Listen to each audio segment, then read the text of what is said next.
Today I got something in the mail that I'm very excited about. It's a new plant that I'm going to be trying to grow for the second time. The first attempt was pretty weak. It's the permaculture mythical plant, the magical plant that everybody wants to grow. It's medicinal, it's good for the garden, it's good for the compost. It's Comfrey, and these are Comfrey root cuttings, and this video is all about Comfrey. Comfrey is one of those plants when you start reading about permaculture, when you enter the permaculture realm, it's the mythical, magical plant that makes the world go round. It's one of those plants that is said to have a lot of uses. It's an herbal medicine. It's been called things like knit bone and has healing properties, both in terms of a tincture and as a poultice. And those things might be true. It's just not my area of expertise. I don't know much about them. I'm more in search of plant-based things for the plant-based world or for the animal-based world. That's why I wanted to get some Comfrey like you see here. Why I'm after Comfrey is really to fill a void within my system. My context is this. I'm in Southern California. It's very hot, it's very dry, and I'm trying to produce consistent greens year-round with low water usage for my chickens. Now, growing a cover crop, that works all well and good, but cover crops tend to be seasonal. You have to change your cover crop blend, you have to transplant them. That's a pain. It can be expensive to buy that seed, and the water for those is expensive as well. So what I'm thinking is if I can grow a more perennial green, like a Comfrey, that has deep roots, which I'm only concerned with for their ability to go down and seek out and find water, then maybe Comfrey could fill a void for me. I can take a annual or something that I'm cycling through the system in the form of a cover crop and turn it into a one-time crop, a crop where the chickens aren't grazing it. Instead, I'm doing the grazing and feeding it to the chickens. This is going to be a chop and feed system versus a cover crop pastured poultry type system. That system works well in the winter. It struggles here in the summer with the heat. If I can get Comfrey established now, if I can find some other crops that I can get established now and have those going throughout the summer with just basic drip irrigation that I can cut and come again multiple times and feed that to my chickens, that's a win for me. When it comes to Comfrey, there's a lot that can be said about Comfrey. Like I said, it's this magical, mystical plant. The herbal healing properties, I'm going to put all that aside. That's not my realm. I don't know anything about it, and I really don't care about it at all. It's just not something I'm ever going to do with Comfrey. If I want a tincture, I'll buy it. I'm never going to make it. Where my interest is here is, again, on the plant side. One thing that Comfrey has been said to do on the plant side is it's a dynamic accumulator. Well, that's not true at all. This is one of those things that circulated throughout the permaculture world and the organic gardening world for a very long time. Comfrey's roots go deep down into the soil and mine nutrients and accumulate certain nutrients like potassium in their leaves. There's been a lot of studies on this. There's never been any proof whatsoever to show that Comfrey is a dynamic accumulator, and there's really never been any proof to show most plants are dynamic accumulators. They're all kind of equal and about the same and accumulate the same amount of nutrients. So this whole idea of dynamic accumulators, not quite so true. So if you're thinking about getting Comfrey because it's some sort of dynamic accumulator for some sort of mineral in the soil, think again.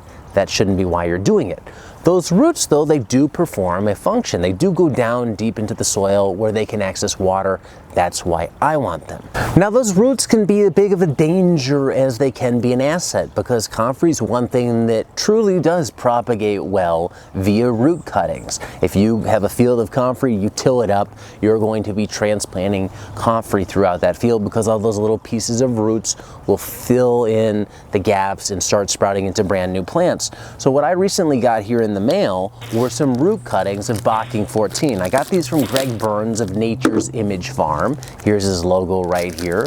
Greg's located in Zanesville, Ohio. So this Comfrey is from Zanesville, Ohio, and I'm in San Diego, California. We'll see how these root cuttings do here in San Diego. So what I received are actually true root cuttings. This isn't a potted plant. This is just a hunk of root. This is Bocking 14 Comfrey right here. And I'm going to be planting this at probably 6-inch centers. That may sound dense. I know it's going to fill itself in, but there's a lot in this bag and I don't have a lot of space that I want to dedicate to my Comfrey space, so I figure whatever, I'm going to plant it really dense. Now, one nice thing about this cultivar, Bocking 14, is it's sterile. It doesn't produce seeds. It'll flower, it'll produce purple flowers, which are actually edible, but those flowers won't produce seeds, which is one nice thing if you're putting a perennial in and you don't want it to spread everywhere. If you can eliminate seed production, that's a good thing. Bocking 14, though, will spread through root cultivation, so root cuttings. If I do ever want to get rid of this, I'm going to have to dig it out and try and eliminate at least most of the surface roots.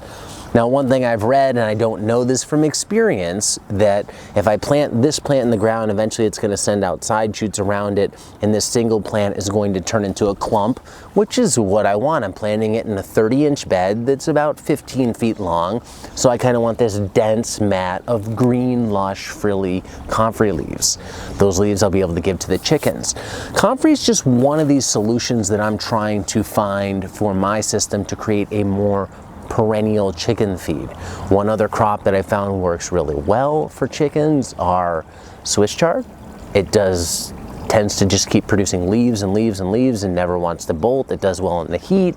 And also kale.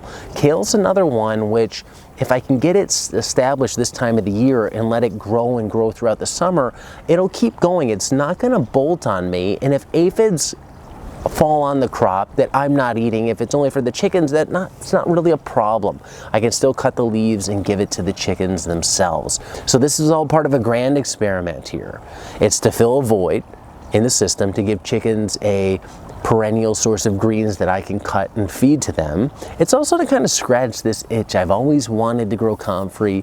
The one time I grew it before, it didn't do well, and that was really due to user error, not watering it, and probably not giving it the best conditions to grow in.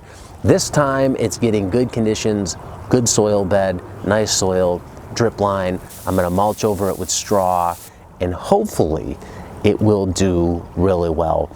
I will keep you updated on the progress, but for right now, Bocking 14 from Nature's Image Farm, link to Nature's Image Farm where you can get these comfrey cuttings below. If you've had good luck with comfrey, post some links to it or make some comments below. I'd be curious to hear your thoughts on it. Thanks for watching this one. Until next time, be nice, be thankful, and do the work.